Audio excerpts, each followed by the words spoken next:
사람은 말로 변화되는 것이 아니었습니다. 교훈도 필요하고 무엇을 알아야 될 것이기 때문에 가르침이 필요하죠. 책망도 필요합니다. 무엇이 잘못되었는지를 가르쳐 주어야 하기 때문입니다. 또 바로잡아주는 것도 필요합니다. 자기 자리로 돌아가는 방법을 알려줘야 되기 때문입니다. 그것은 새롭게 다시 시작할 수 있는 기회를 제공해 주는 것입니다. 사람은 바른 길을 가기보다 실수하는 것을 통해서 잘 배울 수 있기 때문입니다. 또 이것이 몸에 배이도록 훈련시켜주는 것도 필요합니다. 한번 듣고 자기 것으로 받아들이기는 거의 불가능하기 때문입니다. 제가 말씀드린 것이 바로 성경 말씀이 우리에게 하는 역할입니다. 그런데 이 성경 말씀의 역할이 이렇게 되기 위해서 먼저 이루어져야 될 것이 있습니다. 그것은 하나님의 말씀이 마음속에 들려져야 한다 하는 것입니다. 이 말씀이 들려지지 않으면 말씀은 율법에 머물고 맙니다. 그렇지만 들려지기만 하면 우리를 신앙으로 이끌어가고 우리를 기쁨의 자리로 이끌어갈 것입니다. 뜻을 가진 사람이, 변화에 대한 기대를 가진 사람이 하나님 앞에 먼저 나아가서 무릎을 꿇고 눈물로 기도하는 것이 바로 마음에 들려지게 하는 길이다 하는 것을 우리가 지난주 같이 나누었습니다. 오늘 우리가 어린이 주일을 지키는데 요즘은 사실 어린이 주일이 없어져도 될 것 같아요. 365일 어린이라고 생각하고 우리가 기어서 총이 되어서 하는데, 그렇지만 우상이 되어 있음에도 불구하고 우리 어린이들이 밝고 맑고 바르게 자랄 수 있는 환경은 저희들이 자랄 때보다 영 아닌 것 같아요. 그래서 어린이 주일을 맞이하면서 온유함으로 가르치고 또 훈계하기로 더 마음을 먹을 뿐 아니라 우리 엄마 아빠의 눈물이 우리 아이의 마음을 바로 잡을 수 있기를 축복하는 것입니다. 오늘은 이제 구약 성경을 마무리하죠.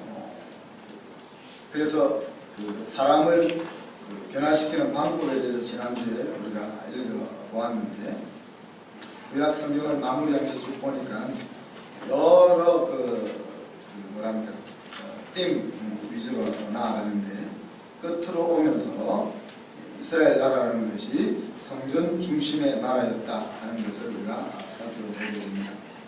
광야에서는 하나님께서 성막을 지어서 하나님을 섬기게 하셨고, 다윗과 솔로몬 시대부터 성전을 짓게 하셔서 신앙을 이끌어 갔습니다. 성전 중심이란 말은 하나님 중심이란 말이고, 또 이 성전은 이제 하나님의 임재가 있는 것이고 하나님 앞에 살아야 한다 하는 것을 우리에게 보여주고 있는 내용입니다. 이 성전과 관련되어서 또 연결되는 것이 이스라엘 나라의 흥망성쇠잖아요.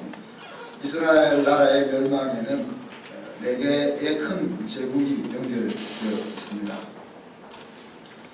북이스라엘은 아수르 제국에 의해서 멸망을 당했습니다. 그리고 남쪽 유다는 바벨론 제국에 의해서 멸망을 당했습니다.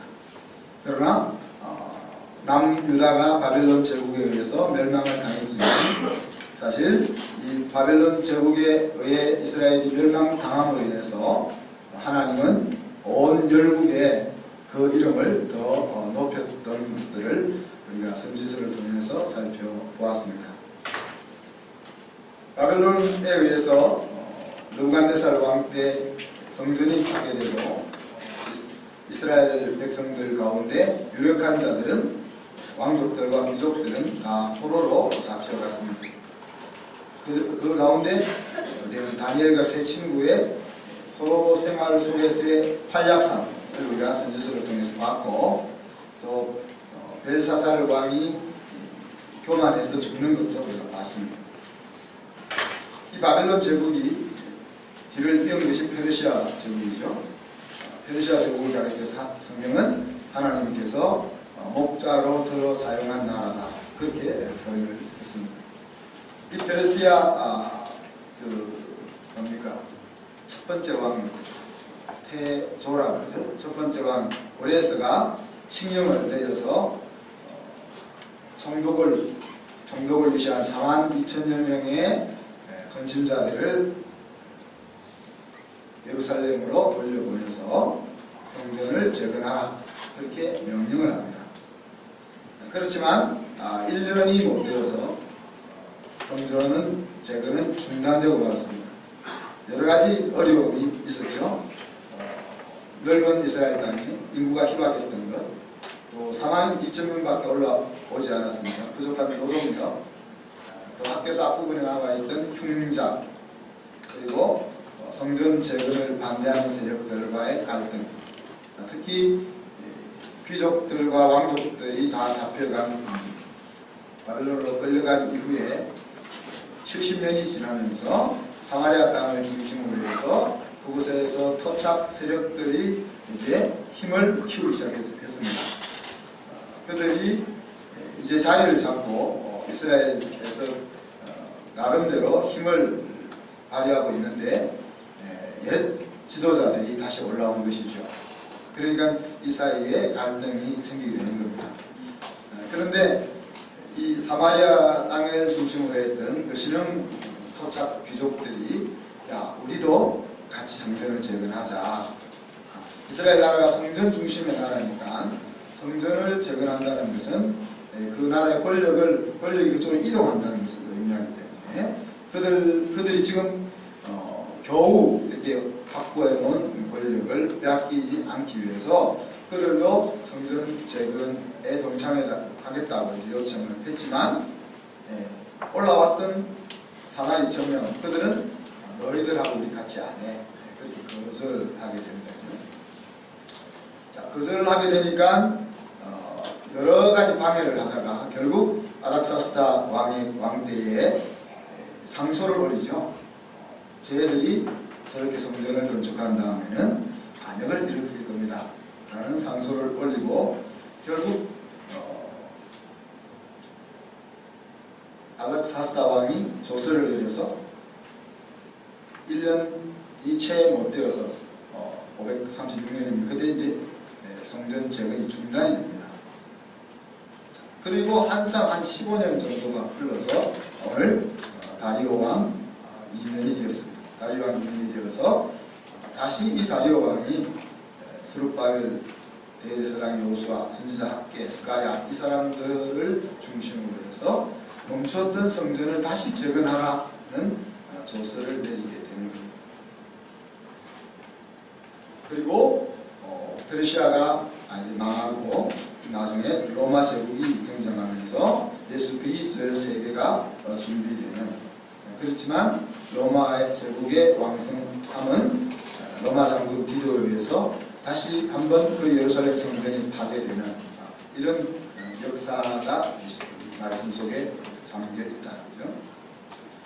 그래서 성전 파괴와 재건, 이것은 하나님 신앙의 회복 혹은 하나님 중심의 신앙의 회복, 예배의 회복 이런 것과 연결되어 있다는 사실들을 생각하면서 오늘 말씀을 간단하게 나누고자 합니다. 자, 무너진 성전을 다시 건축하라는 명령이 이방 왕의 칙령으로 발표되죠. 그 발표를 듣고 많은 헌신자들이 힘차게 역사를 시작했습니다. 42,000여 명이나 되는 많은 사람들이 70년 동안 그 땅에서 살았으니까 그 땅에서 나름대로도 자리를 차지하고 안정적인 생활을 하고 있었을 텐데 그들이 불륜 같은 그 자리에서 다시 짐을 싸서 성전을 재건하기 위하여 고국으로 돌아온 것입니다. 그런데 1년이 못 가서 중단이 되고 말았겠죠. 그것은 이제 어려운 사정과 또 방해꾼들에 의해서 중단되었다. 그런데 또 두 번째로 다리오 왕을 움직여서 중단된 사역을 다시 시작해야 하는데 오늘 성경은 다리오 왕으로부터 시작된 것으로 묘사하지 않고 학개에게 하나님의 말씀이 임한 것으로 묘사하고 있습니다. 그래서 다리오 왕은 스룹바벨 총독에게 조서를 내려서 성전 재건을 재개하기로 명령을 했고, 또 하나님은 학계에게 스룹바벨과 여호수아 제사장과 함께 이 일을 완수하도록 임재했던 것이죠. 자, 이렇게 놀라운 기적으로, 이게 얼마나 한 번은 고레스 왕에 의해서, 또 한 번은 다리오 왕에 의해서 하나님의 성전이 재건될 수 있는 기회가 계속 주어지고 있는데, 그리고 이런 일들이 일어날 때 지도자들은 하나님 앞에 큰 감사와 기쁨으로 그 하나님의 명령 앞에 순종하는데 어떤 일이 일어났다 했습니다. 도중에 문제가 발생한 거죠. 그래서 오늘 성경은 일꾼들의 실망한 부분들을 다루고 있습니다. 자, 이 성전을 재건을 시작했던 사람들이 27일 동안 성전 재건 작업을 준비하는 동안에 마음에 풀이 죽고 실망하기 시작했다 했습니다. 왜 그렇습니까? 솔로몬 성전과 자기들이 지금 지으려고 하는 성전을 비교하게 되었다는 거예요. 심지어 마침 오래 사는 할아버지 집 가운데는 옛날 솔로몬 성전을 솔로몬 성전을 본 사람들이 아직도 살아있었던 거죠. 그러면서 야, 지금 뭘 하는 거냐, 이렇게 이제 하게 될 때에 이 사람들의 마음에 낙심이 찾아왔다는 거예요. 자, 이들은 70년 전에 성전이 무너져 바벨론으로 끌려갔을 때 무엇을 했습니다? 성전이 없는 상황 속에서 하나님을 향한 신앙을 유지하기 위해서 그들은 회당을 지었습니다. 그리고 그 회당에서 하나님의 말씀을 연구하고 말씀을 백성에게 가르쳤습니다. 어떻게 보면 성전이 무너지는 것이 하나님의 관점에서는 바른 것이었고, 성전의 껍질만 바라보고 신앙하고 있는 그들에게 성전을 무너뜨림으로써 신앙의 본질로 다가갈 수 있게 되었다는 면에 있어서는 성전이 무너지는 것이 더 나았다고 볼 수 있겠죠. 이런 발전적인 시도를 했던 그들이었지만은 오늘 다시 눈에 보이는 성전을 지을 수 있는 기회가 지어졌을 때 다시 옛날의 사고 구조로 돌아가고 있다는 거예요. 그들은 껍질을 보았다는 거예요. 그들이 본 껍질은 보잘것 없었습니다. 심지어는 허무하게 여겨졌다, 그런 표현을 썼습니다. 사람이 하나님을 바라보면 믿음이 생기지만 환경이나 자신을 바라보면 염려와 근심이 생기는 그 일이 이스라엘 백성들에게 일어난 것입니다. 이런 상황 속에서 하나님이 격려하시죠. 왜 격려하십니까? 사실 일을 하는 데 있어서 가장 중요한 것은 일하는 사람의 마음을 다잡는 것이기 때문에 그렇습니다. 그래서 스룹바벨과 여호수아 두 지도자를 먼저 학계에게 명령합니다. 너는 먼저 총독 스룹바벨과 제사장 여호수아를 스스로 굳세게 세워라. 그리고 나서 모든 백성들에게 스스로 굳세게 하여 일할지어다 라고 명령하고 있습니다. 지도자들이 마음이 시들어버리게 되면 백성들은 말할 필요가 없게 되겠죠. 그렇죠? 또 지도자들만 마음이 충만하다고 할지라도 만약에 직접 성전을 건축할 백성들의 마음이 풀이 죽어 있다면 올바른 성전 건축이 이루어지지 않을 것입니다.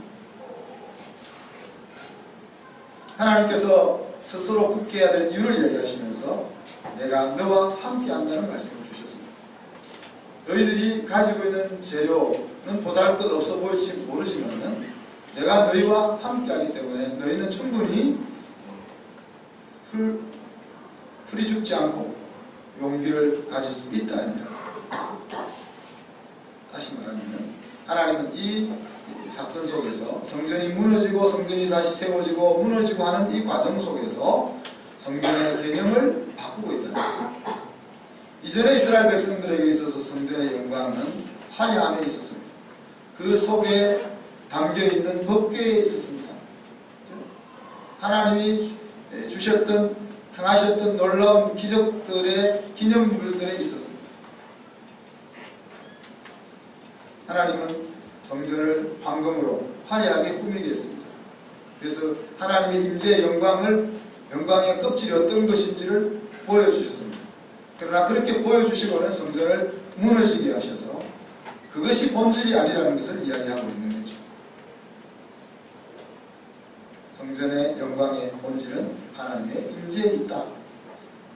규모의 화려함과 외모에 있는 것이 아니다 하는 것을 다시 한번 생각을 바꿔주시는 거예요. 그리고 6절에 보면은 조금 있으면 또 한 번 내가 세상을 진동시킬 것이다 그렇게 이야기했죠. 천지를 진동시킨다는 것은 온 세상 사람들이 놀랄 정도로 하나님의 큰 역사가 일어난다는 그런 뜻이겠죠. 또 한 번이란 말은 그 이전에 천지가 개벽할 만한 일들이 있었다는 것. 무엇입니까? 그 남쪽에 있는 대제국 애굽 땅에서 노예 생활을 하고 있는 히브리 민족을 끄집어내어서 가나안 땅으로 이끌고 이 역사를 가리켜서 진동이라고 그렇게 묘사하고 있죠. 하나님의 백성들에게는 말없는 확신과 감격의 시간이었을 것입니다. 왜요? 우리가 하나님의 명령을 따라서 잘 먹고 잘 살던 그 땅을 떠나 가나안 땅으로 출발하는 것이 옳았다 하는 것이 내 선택이 옳았다 하는 것을 확인하는 시간이기 때문에 그렇습니다. 그렇지만 주위에 있는 민족들에게는 두려움과 간담을 서늘하게 하는 그런 사건이었을 것입니다. 그런데 실제로 보면 만국의 보배가 이르러 이 성전의 그 영광을 가득 차게 하겠다 그렇게 이야기합니다. 그리고 조금 있으면 이라는 표현을 썼습니다. 지금 이 사건이 있은 이후에 성전이 재건된 이후에 517년이 지나서 예수 그리스도가 이 땅에 오십니다. 그러니까 조금 있으면이라는 그 말 517년 뒤에 일어날 일을 가리켜서 하나님은 우리에게 조금 있으면 그런 식으로 표현하기도 한다. 예수 그리스도가 이 땅에 오셔서 그 성전의 보배로 자리를 잡게 되면 모든 죄악은 물러가고 우리를 눌리는 모든 구속과 속박에서 우리들은 자유케 되며 구원함을 받는다. 감춰졌던 모든 비밀은 예수 그리스도를 통해서 열리게 될 것이다. 그래서 그리스도를 통해서 이루어질 그 놀라운 교회의 영광을 이렇게 보여주셨습니다. 그런데 저와 여러분은 이런 예수 그리스도가 오셔서 세상을 진동했던 그 진동을 또 한 번 보게 될 것입니다. 언제입니까? 주님이 이 땅을 마지막으로 정리하기 위해서 다시 오시는 그날입니다. 하나님께서 말씀을 이어가십니다. 은도 내 것이고 금도 내 것이다. 만약에 성전의 영광이 그 외관에 있다면 내가 솔로몬 성전을 지을 때보다 더 많은 것을 너에게 줄 수 없겠느냐 하는 이야기죠. 그렇지만 이제 성전의 영광은 과거처럼 황금으로 짓는 데 있는 것이 아니고 큰 규모로 짓는 것이 아니고 화려하게 짓는 것에 있는 것이 아니고 그 속에 왕국에 보배된 예수 그리스도가 있느냐 하는 것이다. 그리스도를 바라보지 못하는 성전은 그 어떤 보물로 채워질지라도 아무런 의미가 없고 헛될뿐이다 하는 이야기죠. 포로 생활에서 성전을 지어 하나님께 바치겠다는 일념으로 고국에 돌아와서 손수 자기의 힘으로 성전을 은과 금으로 장식하지 못해서 슬퍼하고 실망 중에 있는 그들에게 하나님이 위로하고 계신 것입니다. 그렇지만 그 위로는 또한 도전이기도 하죠. 성전의 존귀함이라는 것은 은과 금이 있는 것이 아니고 그 속에 예수 그리스도가 계시냐 하는 것입니다. 이것은 옛날이나 지금이나 다를 바가 없습니다. 우리가 그 어떤 종교적인 것들로 나를 포장한다고 해도 내 속에 그리스도가 주장하고 있지 않다면, 함께 살고 있지 않다면 우리는 영광스러운 인생이 될 수가 없는 것입니다. 하나님이 오늘 우리에게 말씀하시는 것은 예수 그리스도가 어떻게 내 마음속에, 내 삶 속에 생생하게 살아 계시느냐. 예수님이 내 인생의 손님으로서가 아니고 그냥 나를 도와주실 수 있는 그런 분으로서가 아니고 나의 주인으로서, 나의 왕으로서, 나를 통해서 자기를 살아가는 그런 분으로서 나와 함께 하느냐 하는 것이, 그것을 우리에게 말씀하고 있다.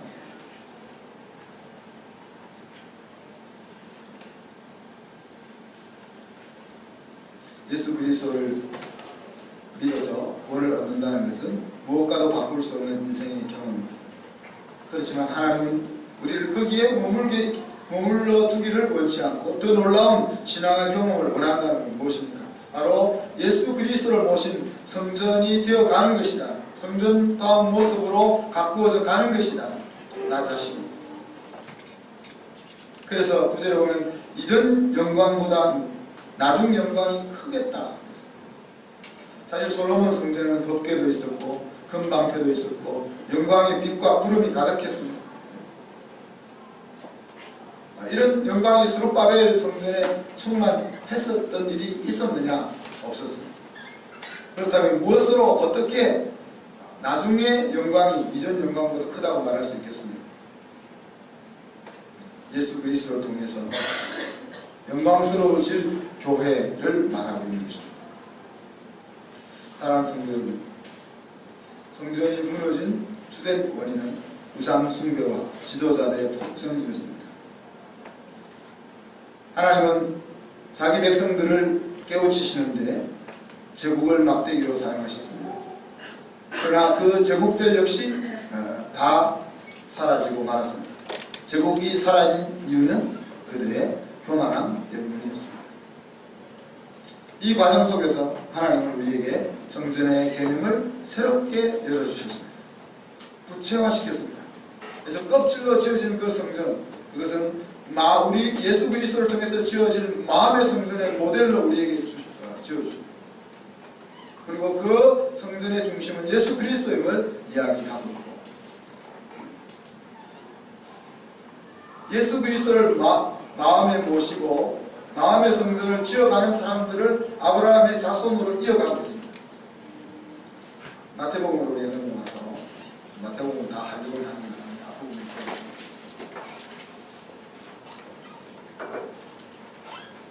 아담으로부터 족보를 소개하지 않고 아브라함으로부터 족보를 소개했습니다. 의도를 가진 거죠. 그리고 14대가 지나서 언급된 사람이 다윗이었습니다. 그리고 14대를 지나서 언급된 사건이 바벨론으로 나라가 망해서 포로로 잡혀가는 것이었습니다. 그리고 다시 14대를 지나서 등장한 인물이 바로 예수 그리스도입니다. 그래서 그 14대 사이에는 사실 정확하게 14대가 아닙니다. 왜냐하면 중요하지 않은 사람들을 빼버렸습니다. 그리고 믿음의 조상 아브라함으로부터 출발했고, 또 예수 그리스도의 육신의 뿌리가 되는 다윗을 언급했고, 그 다음에 우상으로 인해서 하나님의 백성의 자리에서 무너져 버렸던 바벨론 포로 잡혀갔던 그 사건을 이야기했고, 그리고 나서 비로소 우리를 구원하실 예수 그리스도를 이야기하고 있습니다. 그리고 예수 그리스도를 소개하는 세례 요한이 와서 회개세를 베풀면서 한 말이, 너희가 아브라함의 자손이면 회개에 합당한 열매를 맺어라 했습니다. 그들은 유대인이기 때문에 아브라함의 자손이라고 생각했지만 요한은 육신의 유대인이 아브라함의 자손이 아니고 정말 회개에 합당한 열매를 맺는 하나님의 자녀로 살고자 걸음을 걷는 그 사람이 아브라함의 자손인 것을 이야기합니다. 그리고 넘어가서 산상 설교가 나오는 것입니다. 그래서 성경을 한 절로 이야기하면 하나님 사랑으로 이야기할 수 있지만, 하나님 사랑으로 하나님의 자녀의 자리에 들어온 사람의 신앙에 대해서 이야기하자면 우리가 바로 산상 설교를 이야기할 수 있는 거죠.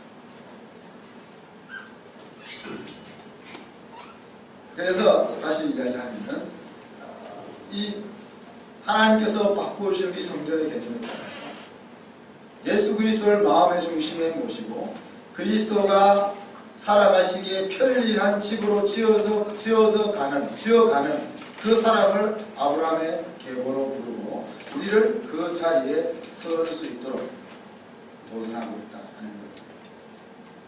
사실 성전이 재건이 되었어도 이스라엘 나라의 상황은 나아진 것이 없는 것 같아요. 바로 이 성전이 재건된 뒤에 등장하는 선지자가 에스라, 느헤미야 선지자입니다. 이들의 활동을 우리가 보면 에스라 선지자는 성전이 재건된 상태에서 뭘 합니까? 영적 부흥을 주도합니다. 껍질 성전이 재건되었음에도 불구하고 신앙의 본질 부분은 여전히 과거에 머물러 있다는 것을 보여줍니다. 그리고 에스라가 이렇게 영적인 부흥을 주도했음에도 불구하고 다시 느헤미야가 나타나서 성벽을 재건하면서 이스라엘 백성들의 하나님을 향한 신앙을 더 돈독하게 할 수 있는 구조적인 시스템을 갖추려고 하는 이런 장면을 보면은 성전이 무너지고 재건하다가 중단되고 또 재건되었어도 이스라엘 사람들의 신앙과 삶이 절반 달라지지 않았다. 그래서 이제 우리는 마음의 성전이 지어져야 되는 것, 그것이 얼마나 중요하냐는 것을 다시 한 번 더 확인하게 되는 것입니다. 사랑하는 성도 여러분, 지금 어떤 현실 때문에 또 자신의 인생과 신앙생활 때문에 실망을 하고 있습니까? 오늘 이스라엘 백성들은 과거와 현재를 비교하면서 실망했습니다. 하나님을 바라보지 아니하고 세상과 자기를 바라보면서 실망합니다. 그것도 그냥 세상 속에 살려고 할 때가 아니라 하나님을 위해서 뭔가를 하려고 헌신하려고 할 때 실망했습니다. 사랑하는 성도 여러분, 이런 사건 속에서 하나님 오늘 우리에게 무엇을 말씀하십니까? 자신을 바라보고 환경을 바라보고 생긴 실망이 있다면 그것을 어떻게 하겠죠? 물러가라고 외치기를 원하시는 거죠. 그리고는 더 이상 환경과 나 자신을 바라보지 않고 내 속에 계신 예수 그리스도를 바라보면서 그 예수 그리스도가 내 속에서 일함으로 인해서 내 인생이 영광이 가득 찰 수 있는 그런 인생으로 만들어 가라고 촉구합니다. 예수님이 저와 여러분의 인생의 주인의 자리에 앉으실 때 주님은 이 천지를 진동시키실 것입니다. 물론 주님이 두 번째 오시는 그 눈에 보이는 진동은 아닐지 모르지만 우리의 심령 속에 예수 그리스도가 주인이 되어서 마음의 성전이 지어지게 되면 하나님이 우리의 그 작은 삶을 통해서 세상을 진동시킬 거라. 그렇게 되면 우리의 삶이 실망과 좌절이 아니라 기쁨과 희망과 평강이 넘치게 될 것입니다. 예수님의 사랑에 빠져서 그분이 나의 모든 것이 될 때, 그분이 내 인생의 가치고 내 인생의 의미고 내 인생의 목적이 될 때에 나의 생활 하나하나는 비참해 보이던 것까지도 소중하고 아름답게 기억할 만한 것으로 바뀔 것입니다. 힘들고 어려웠던 생활들도 만족과 감격과 기쁨으로 변화가 될 것입니다. 인생은 외형에 의해서가 좌우되는 것이 아니고 그 내면에 어떤 예수님이 계시느냐 하는 것에 좌우되기 때문에 그렇습니다. 예수 그리스도가 우리의 심령 속에서 마음의 왕이 되기만 한다면, 그래서 주님이 편하게 살 수 있는 마음의 성전이 내가 성전으로 지어지기만 한다면, 로마서 8장에 나오는 거죠. 우리의 인생 가운데 지나왔던 그 많은 없었으면 좋았을 것들이 내 인생의 행복과 승리의 재료들로 사용되는 것입니다. 제가 건축하는 것을 합리화시키려고 하는 것은 아니고, 왜 자꾸 이렇게 지을 일이 많이 남아있느냐, 마음의 성전을 지어가는 것을 계속하라고 눈에 보이는 건축이 진행되어지는 것 같아요. 그렇죠? 여러분, 앞으로 도시이 지어지고 예배당이 지어지고 체육관이 지어지고 해나갈 때 정말 우리가 지어야 할 것은 무엇입니까? 그런 껍질을 짓는 것에 우리의 중심이 있는 것이야.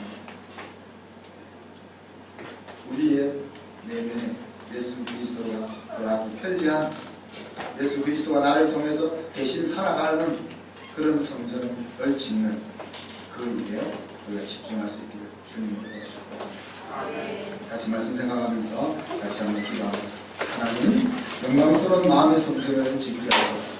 그래서 내 인생 지나갔던 모든 과거와 앞으로 다가올 미래가